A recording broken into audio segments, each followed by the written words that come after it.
Hello friends, आप सबका welcome है मेरे यूट्यूब चैनल englishseekho.com पे। और आज आपके सामने मैं लेकर आया हूँ क्लास 11 12 से स्टोरी ऑफ इंग्लिश चैप्टर 2, जिसका नाम है English down the ages. English down the ages मतलब जिसका मतलब है इंग्लिश डाउन द एजेस का मतलब हुआ यहाँ पे मतलब वो इंग्लिश जो युगों युगों तक, मतलब विभिन्न एज से, अलग अलग युगों से जो गुजर कर आज यहाँ तक आया है इंग्लिश, वो कैसे आया है उसको हम लोग यहाँ समझेंगे। तो अगर आप इस चैनल पे नए हैं तो इस चैनल को सब्सक्राइब कर लीजिए, वीडियो को लाइक कर दीजिए और इस वीडियो को अच्छे से समझ कर देखिए, क्योंकि 12th के एग्जामिनेशंस में बहुत सारे क्वेश्चंस, ऑब्जेक्टिव क्वेश्चंस इससे आते हैं, तो ये बहुत बेनिफिशियल होगा आपके लिए। चलिए स्टार्ट करते हैं। कहा गया the importance and uses. Importance मतलब महत्व और यूज मतलब उपयोगिता। The importance and uses of English language in our modern मतलब आधुनिक एंड ग्लोबलाइज मतलब वैश्विक world, globalised world creates the impression that it is the language spoken by maximum number of people all over the world। मतलब इसका कहना है कि the importance and uses of English language, अंग्रेज़ी भाषा का जो महत्व है और जो उपयोगिता है, अंग्रेज़ी भाषा इंग्लिश लैंग्वेज का जो महत्व है और उपयोगिता है, कहाँ? इन मॉडर्न, जो आधुनिक और जो वैश्विक दुनिया है आज, जो आधुनिक और वैश्विक दुनिया है आज, उस दुनिया में वो एक क्रिएट करती है इम्प्रेशन, एक प्रभाव बनाती है, वो क्या है? That it is the language, कि ये वो भाषा है स्पोकन बाय, जो बोली जाती है maximum number of people, maximum number of people all over the world, मतलब दुनिया के ज़्यादातर लोगों के द्वारा, दुनिया के अधिकांश लोगों के द्वारा ये भाषा बोली जाती है। एक बार फिर इसकी हिंदी समझते हैं। ये कह रहा है कि अंग्रेज़ी भाषा वो भाषा है जो एक प्रभाव बनाती है ऐसा लोगों के ऊपर, इसकी जो उपयोगिता है, इसकी जो महत्व है ना, वो आज ये एक प्रभाव बनाती है कि आज जो मॉडर्न और ग्लोबलाइज वर्ल्ड है, जो आधुनिक और जो वैश्वीकृत दुनिया है ना, इसमें एक ऐसी प्रभाव बनाती है कि ये वो भाषा है कि दुनिया के ज़्यादातर लोगों के द्वारा ये बोली जाती है। जबकि आगे देखिए, हाउएवर, जबकि it is interesting to know that, ये जानना बहुत ही मज़ेदार होगा, इट इज़ इंटरेस्टिंग, ये जानना बहुत ही मज़ेदार होगा, दैट मैंdarin, मैंdarin चाइनीज़, ये चीन की भाषा का नाम है मैंdarin, जिसको हम लोग चाइनीज़ भी कहते हैं। ये Mandarin Chinese spoken by approximately 87.3 crore people, मतलब 87 करोड़, लगभग 87 करोड़ लोगों के द्वारा ये मैंdarin चाइनीज़ बोली जाती है। और English is spoken by about 309,000,000 people, मतलब 30 करोड़ 90 लाख लोगों के द्वारा लगभग अंग्रेज़ी बोली जाती है। ओके, तो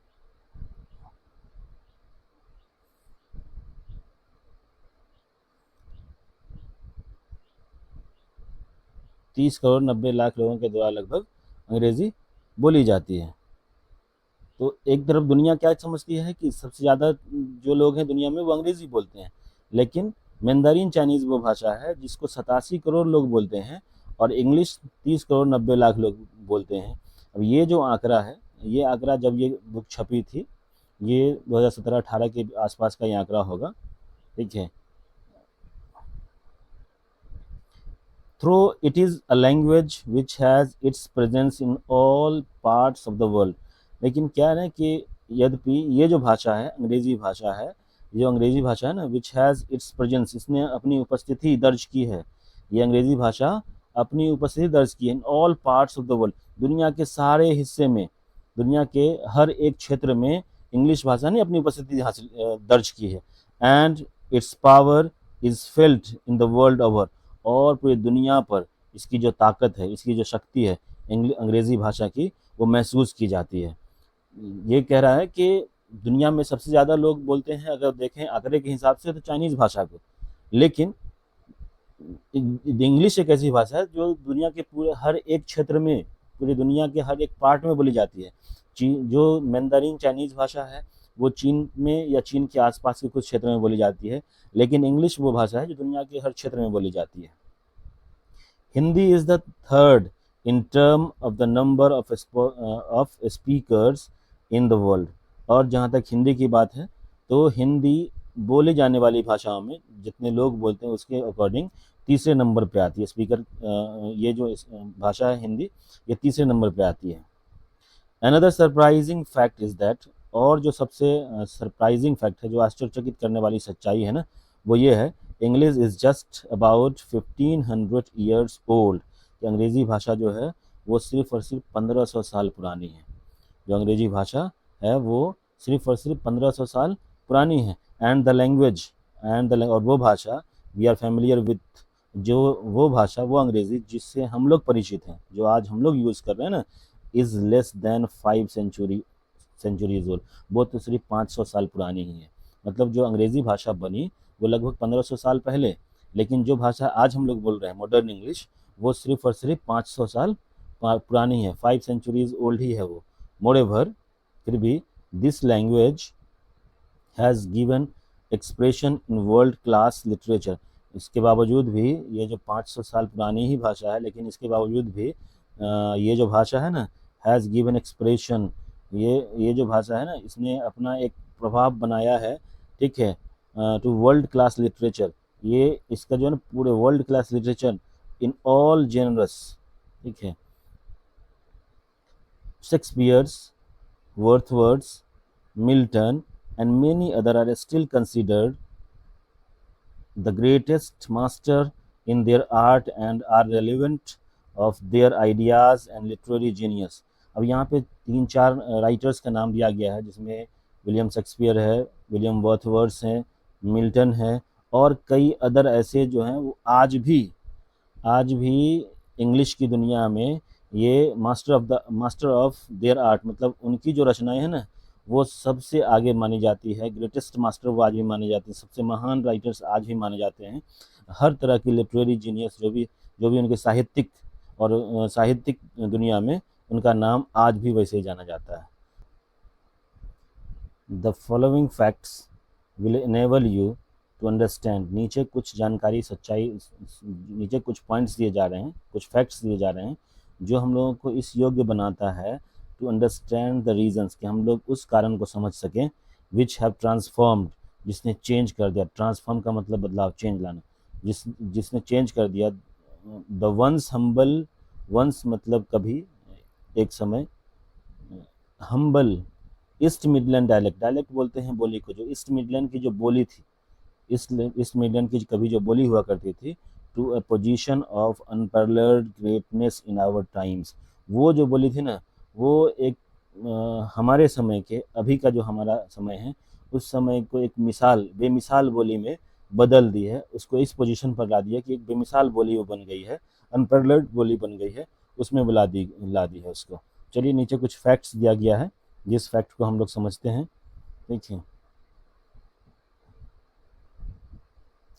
देखिए periods in the history of English. Periods in the history of English, अंग्रेज़ी भाषा को कितने पीरियड्स में रखा गया है, कितनी अवधि है उसकी, उसको देखते हैं। The evolution of the English language from the beginnings in the Anglo Saxon times to the modern era has been unbroken one. कहते हैं कि जो एवोल्यूशन ऑफ इंग्लिश लैंग्वेज, जो एवोल्यूशन मतलब कर्मिक विकास, यहाँ पे समझेंगे एवोल्यूशन का, जो एक कर्मिक विकास रहा है अंग्रेज़ी भाषा का जो कर्मिक विकास रहा, from the beginnings in the Anglo section time, मतलब जब शुरुआत दौर में जब एंग्लो सेक्शन आए थे।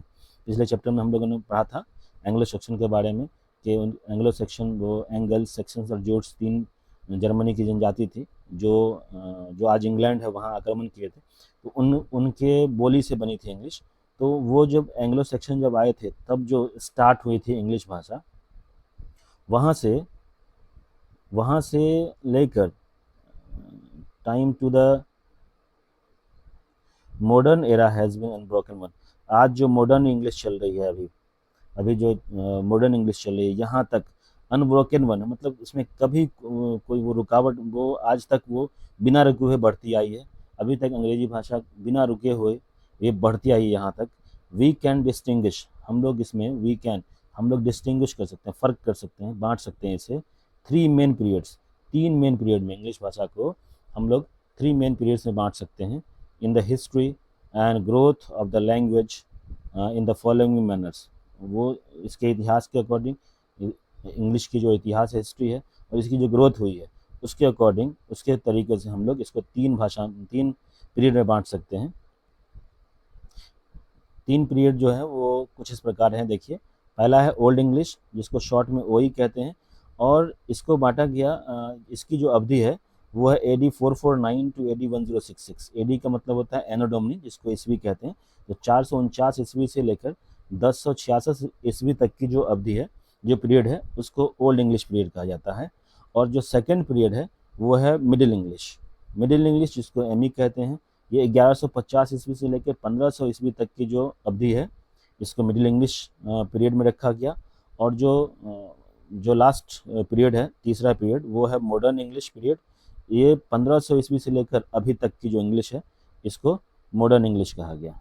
तो चलिए अब हम लोग वन बाय वन करके हम लोग देखेंगे कि ये तीनों पीरियड क्या है।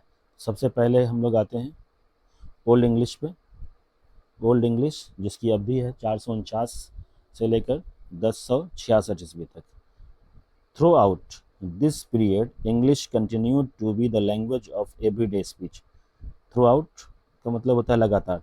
This period English continued to be the language of the everyday speech for the common mass. Common mass का मतलब होता है आम लोग, आम जनता। तो कहते हैं कि जब इंग्लिश बनी, ओल्ड इंग्लिश से में जो है ना, लगातार जो अंग्रेजी भाषा थी, ये continue to be the language, ये लगातार बनी रही। क्या? एवरीडे स्पीच, वो प्रतिदिन की जो भाषा होती है ना, डेली की बोलचाल की जो भाषा होती है ना, आम लोगों की बोलचाल की जो भाषा होती है ना, वो भाषा बनी रही लगातार। द डिवीज़न, जो बंटवारा है, मेड एबव, जो ऊपर जो तीन पीरियड में बांटा गया है, जो तीन अवधि में बांटी गई ना, वो तीन अवधि में जो बांटी गई है, are more for convenience, but it is possible to distinguish certain linguistic feature in each of this period। ये जो ऊपर जो बांटा गया तीन अवधि में, ठीक है, ये बहुत ज़्यादा फॉर मोर कन्वीनियंस, ये बहुत ज़्यादा कन्वीनियंस है। बट इट इज़ पॉसिबल, ये पॉसिबल है टू डिस्टिंग्विश, ये इसमें फ़र्क करना पॉसिबल है। सर्टेन लिंग्विस्टिक फीचर, कुछ ऐसी फीचर्स हैं, कुछ ऐसे भाषाई फीचर्स हैं इसमें, जिससे हम लोग अलग अलग इन तीनों अवधि को अलग अलग हम लोग कर सकते हैं। The old English period is characterised, जो ओल्ड इंग्लिश है, जो ओल्ड इंग्लिश पीरियड है ना, उसकी जो विशेषता है, उसकी विशेषता क्या है वो देख दो। जो ओल्ड इंग्लिश की विशेषता जो है ना, वो बताई गई है, वो है बाय इन्फ्लेक्शन। ओल्ड इंग्लिश को जाना जाता है क्या, उसकी फीचर क्या है, उसकी विशेषता है इन्फ्लेक्शन। ठीक है, ये क्वेश्चन भी आता है, ओल्ड इंग्लिश की करेक्टराइज क्या, कैसे करी गई, विशेषता क्या है। तो वो इन्फ्लेक्शन है। ओल्ड इंग्लिश में बहुत ज़्यादा इन्फ्लेक्शन आई, विकृति बोलते हैं इसको, आप मोड़ समझ सकते हैं, ट्विस्ट समझ सकते हैं। ओल्ड इंग्लिश में बहुत ज़्यादा विकृतियाँ आई। ठीक है, gradually over a period of time these inflections were found to have been level। ये क्या हुआ, धीरे धीरे, ग्रेजुअली बोलते हैं धीरे धीरे, ठीक है, धीरे धीरे ये जो विकृतियाँ थी, ठीक है, ओल्ड इंग्लिश में क्या हुआ, over a period of time, एक समय पे these inflections were found to have been level, ये धीरे धीरे एक लेवल में आ गया, धीरे धीरे कम हो गया। ठीक है, literature produce during this age was not of much significance. इस अवधि में, ओल्ड इंग्लिश की अवधि में जो साहित्य थी ना, लिटरेचर, वो प्रोड्यूस नहीं हुई, वो बहुत ज़्यादा प्रोड्यूस, उसके महत्व बहुत ज़्यादा नहीं हुए।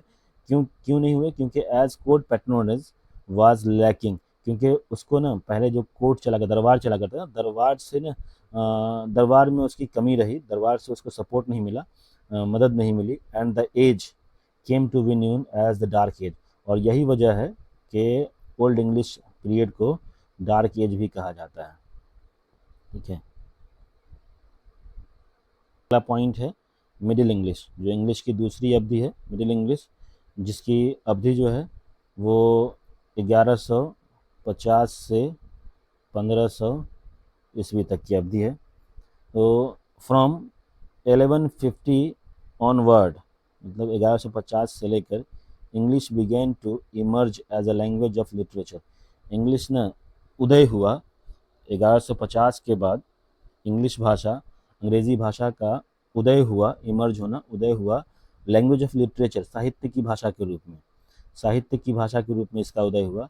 The language was enriched through extensive borrowing, the language was enriched, और ये जो भाषा थी अंग्रेजी भाषा, ये इनरिच हुई। इनरिच का मतलब आप समझ सकते हैं यहाँ पर, इनरिच्ड होना मतलब आप समझ सकते हैं समृद्ध बनाना खुद को, ठीक है। तो समृद्ध बनी अंग्रेजी भाषा थ्रू एक्सटेंसिव बोरोइंग, एक बड़े पैमाने पर ना वो बोरो किया, उधार लिया, फ्रॉम फ्रेंच एंड लैटिन, अंग्रेजी भाषा ने एक बड़े पैमाने पर शब्द उधार लिए फ्रेंच भाषा से और लैटिन भाषा से, खुद को इनरिच्ड करने के लिए, खुद को समृद्ध करने के लिए। अपार्ट फ्रॉम दिस, इसके अलावा two other major developments occurred, दो और जो बहुत ही महत्वपूर्ण डेवलपमेंट हुई, विकास हुई मिडिल इंग्लिश में, वो देखी गई। वो क्या था? One was the invention of the printing press in 1476, जिसमें सबसे पहला जो मेजर डेवलपमेंट रहा मिडिल इंग्लिश में, वो क्या रहा कि 1476 में प्रिंटिंग प्रेस का आविष्कार हुआ, ठीक है। एंड द अदर और दूसरा क्या है? Being a considerable rise in literacy, ठीक है। और दूसरी क्या सबसे बड़ी बात रही कि उसमें लगातार वहाँ इंग्लैंड में साक्षरता दर बढ़ता गया, ठीक है। मिडिल इंग्लिश में ये दो बहुत ज़्यादा डेवलपमेंट हुआ है इसकी वजह से।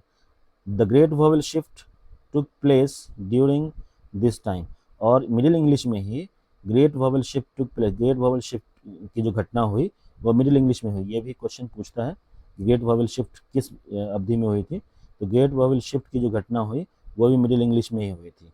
All these factors contributed tremendously to creating a language for both spoken and written purpose। और ये जो ऑल दीज फैक्ट्स, ये जो फैक्ट्स हैं, उल्लेखनीय जो चीज़ें दी गई है ना, कंट्रीब्यूट, ये क्या कंट्रीब्यूट करती है, ये वृद्धि करी किसमें?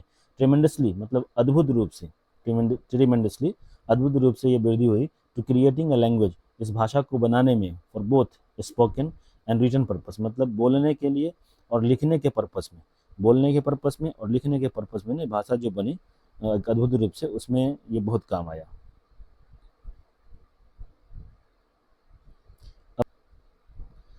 आगे देखते हैं। अब जो अगला पॉइंट है वो है तीसरी और आखिरी अवधि, मॉडर्न इंग्लिश। मॉडर्न इंग्लिश जो 1500 ईस्वी से लेकर अभी तक कहलाती है। यहाँ देखिए, English used since AD 1500 till now is called modern English, मतलब 1500 ईस्वी से लेकर अभी तक, टिल नाउ, अभी तक जो अंग्रेज़ी बोली जाती है ना, जो अंग्रेज़ी है यूज़ करी जाती है, उसको कहा जाता है मॉडर्न इंग्लिश। रिसेंटली, मतलब हाल ही में, this period is being sub division into modern and new English, हाल ही में अभी इस अवधि को, मॉडर्न इंग्लिश को सब डिवीज़न की गई, फिर से बांटी गई। वो बांटी किसमें गई? इनटू मॉडर्न और न्यू इंग्लिश, मतलब मॉडर्न इंग्लिश को भी दो भाग में रखा गया, जिसमें एक है मॉडर्न और दूसरा है new English. From the beginning to the modern period to end, from the beginning मतलब जब मॉडर्न इंग्लिश की शुरुआत हुई, मतलब 1500 ईस्वी से आगे, जब 1500 ईस्वी से लेकर जब शुरुआत हुई मॉडर्न इंग्लिश की, तो from the beginning to the modern period to the end of 19th century, मतलब 15वीं शताब्दी से लेकर 19वीं शताब्दी के अंत तक की जो अवधि है, English was basically the language of the British Isles. Isles यहाँ पे आइलैंड को कहा गया। तो 1500 ईस्वी से लेकर 19वीं सदी के अंत तक की जो अंग्रेज़ी थी ना, वो बेसिकली वो जो लैंग्वेज थे ना, वो थे ब्रिटिश स्टाइल, मतलब जो अंग्रेजी साम्राज्य था, जो अंग्रेज़ों का जो साम्राज्य था ना, वहाँ की वो भाषा बनी हुई थी। with the territorial expansion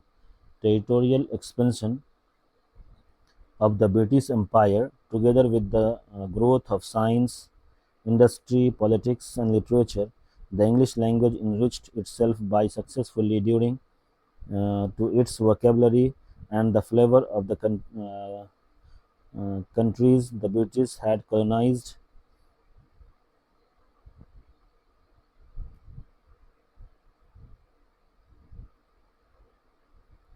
With the territorial expansion of the British Empire, British Empire का जो अंग्रेजी साम्राज्य का जो लगातार विस्तार होता रहा, ठीक है, टुगेदर विद द ग्रोथ, और उस विकास मतलब इंग्लैंड की हुकूमत दुनिया में आगे फैलती रही लगातार, एक देश से दूसरे देश तक वो कॉलोनी बनाता रहा, और उसके साथ साथ together with the growth of science का ग्रोथ हुआ, विकास हुआ, इंडस्ट्री का विकास हुई, पॉलिटिक्स का विकास बढ़ा, और लिटरेचर का भी विकास हुआ। द इंग्लिश लैंग्वेज इसके इनरिच्ड इटसेल्फ, इसके साथ साथ अंग्रेजी भाषा ने खुद को इनरिच्ड किया, समृद्ध किया, बाय सक्सेसफुली एडिंग, वो सफलतापूर्वक उसने ऐड किया, टू इट्स वोकेबलरी, अपने वोकेबलरी को बढ़ाया, अपने शब्दकोश को बढ़ाया, जिससे अंग्रेजी and the flavour of the countries the British had colonised, और वो सारे देश जिसको अंग्रेज़ों ने अपना कॉलोनी बनाया था, अपना उपनिवेश बनाया था। इन द 20th सेंचुरी, 21वीं शताब्दी में क्या हुआ, the erstwhile colonies of British, the erstwhile colony of British empires acquired freedom, जो 21वीं शताब्दी में जो अंग्रेज़ों ने जो उपनिवेश बनाई थी बहुत सारे देशों को ना, वो उपनिवेश देश क्या हुआ, धीरे धीरे उन सब ना आज़ाद होने लगे, सबको फ्रीडम मिलने लगी। The British left the countries, और अंग्रेज़ जो थे ना वो वहाँ से जाने लगे उस देश को छोड़कर, ठीक है। बट इंग्लिश रिमेन्ड, लेकिन अंग्रेज़ तो चले गए, इंग्लिश को वहीं छोड़ दें, इंग्लिश वहीं रह गई। जहाँ जहाँ ब्रिटिश ने जिस देश को जिस जगह पर अपनी कॉलोनी बनाई थी, वहाँ वहाँ वो अंग्रेज़ी को लेके गए। लेकिन 21वीं सदी में क्या हुआ, अंग्रेज़ चले गए छोड़ करके, लेकिन इंग्लिश वहीं रह गए, देश छोड़ दिए लेकिन इंग्लिश वहीं रह गए। Hence new varieties of English have emerge, और यहाँ से क्या हुआ, अंग्रेज़ी की नई वैरायटी का उदय हुआ। In different parts of the world, अलग दुनिया के अलग अलग देशों में नई अलग अलग प्रकार की अंग्रेज़ी का उदय हुआ। सम ऑफ दीज आर, उसमें से जो कुछ जो प्रकार है ना वो कुछ दिया गया है, जैसे American English, Indian English, Canadian English etcetera. ये सब अलग अलग इंग्लिश की प्रकार है, हर जगह अपनी अपनी अलग अलग इंग्लिश। पहली जो प्रकार बनी थी, पहली जो वैरायटी बनी थी वो बनी थी अमेरिकन इंग्लिश की। In the simple term, the latest period in the growth and the development of the English language, अगर सिंपल साधारण तरीके से कहें तो जो लेटेस्ट पीरियड है ग्रोथ के अकॉर्डिंग, ग्रोथ और डेवलपमेंट का of the English language may be called the era of period of new English, मतलब जो अभी जो इंग्लिश चल रही है, इसमें जिस तरीके से इंग्लिश का विकास हुआ है, ठीक है, इस सदी को, जो 21वीं सदी की जो इंग्लिश है ना, इस इंग्लिश को हम लोग न्यू इंग्लिश कह सकते हैं, new English.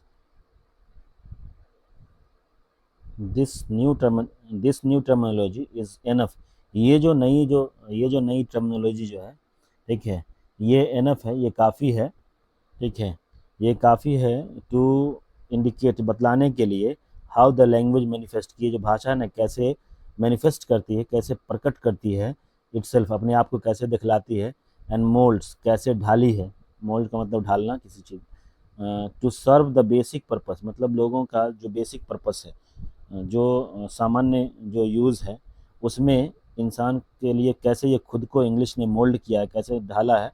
Basic purpose of human communication, मतलब इंसान की जो कम्युनिकेशन है, जो बातचीत है, उसके लिए अपने आप को इंग्लिश ने कैसे प्रस्तुत किया है, ये दिखलाती है इस चीज़ को। The story of English language is like a flowing river, जो अंग्रेज़ी की जो इतिहास की कहानी है, the story of the English language, अंग्रेज़ी की जो कहानी है ना, वो कहानी है वो जैसे बहती हुई नदी की तरह, जो बहती हुई नदी होती है, meandering across continents, absorbing the native soil and entering the hearts of the people, जैसे कोई नदी एक शहर से दूसरे शहर, एक राज्य से दूसरे राज्य, या एक देश से दूसरे देश में बहते हुए जाती है, और वहाँ से क्या करती है ना, एब्जॉर्बिंग द नेटिव सॉइल, वहाँ की मिट्टी को अपने अंदर समा लेती है, and entering the hearts of the people, और वहाँ के लोगों के दिल में बस जाती है। ठीक वैसे ही अंग्रेजी की कहानी है। अंग्रेजी भी एक देश से दूसरे देश, दूसरे से तीसरे देश जाती रही और वहाँ के वर्ड्स को अपने अंदर लेती रही, वहाँ के शब्दों को अपने अंदर समा ली और वहाँ के लोगों के दिल में बस गई। No surprise therefore it is the people, if the people all over the world have accorded the status of an international language to English। मतलब ये कह रहे हैं कि नो सरप्राइज, इसमें कोई आश्चर्य की बात नहीं होगी कि अगर लोग जो है ना दुनिया के ऑल ओवर द वर्ल्ड, दुनिया के सारे लोग अगर ये मान लें कि इंग्लिश को इंटरनेशनल लैंग्वेज का, अंतर्राष्ट्रीय भाषा का खिताब दे दिया जाए, तो इसमें कोई आश्चर्य की बात नहीं होगी, क्योंकि इंग्लिश लैंग्वेज अंतर्राष्ट्रीय भाषा बन चुकी है। आगे देखिए, in the era of globalisation English has been found suitable as the language of international communication। In the era of globalisation, अभी एरा का मतलब होता है सदी, अभी जो वैश्विक वैश्विक ग्लोबलाइज्ड इंग्लिश, जो वैश्विक इंग्लिश की जो सदी है ना, हैज़ बीन फाउंड, ये अभी देख पाया जा रहा है कैसे, हैज़ बीन फाउंड पाया गया है, सुटेबल बिल्कुल suitable, as the language of international communication, मतलब अंतर्राष्ट्रीय जो वार्ता होती है, अंतर्राष्ट्रीय वार्ता के लिए, इंटरनेशनल कम्युनिकेशन के लिए सबसे सुटेबल जो भाषा पाई गई है वो है इंग्लिश भाषा। It has also equipped itself to serve as the language of present cyber age. और ये जो भाषा है ना, it has also equipped itself, इसने खुद को ऐसा बना लिया है, खुद को सुसज्जित कर लिया है। इक्विप्ड का मतलब होता है लैस करना, सुसज्जित करना। To serve the language of the present cyber age, अभी जो साइबर एज है, अभी जो कंप्यूटर की दुनिया है, पूरा इंटरनेट की दुनिया है, उस दुनिया में इसने अपने आप को ऐसा बना लिया है।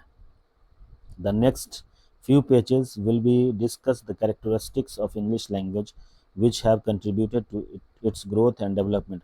अगले जो कुछ पेज है ना, उस पर हम लोग डिस्कस करेंगे the characteristic of English language, English language के कैरेक्टरिस्टिक के बारे में, उसके फीचर्स के बारे में, which have contribute to its growth, जिसने अंग्रेज़ी को आगे बढ़ने में, डेवलप करने में, ठीक है, मदद की है, उस पर हम लोग बात करेंगे। तो वीडियो कैसी लगी ज़रूर कमेंट बॉक्स में आप ज़रूर बताएं और इसको शेयर करें।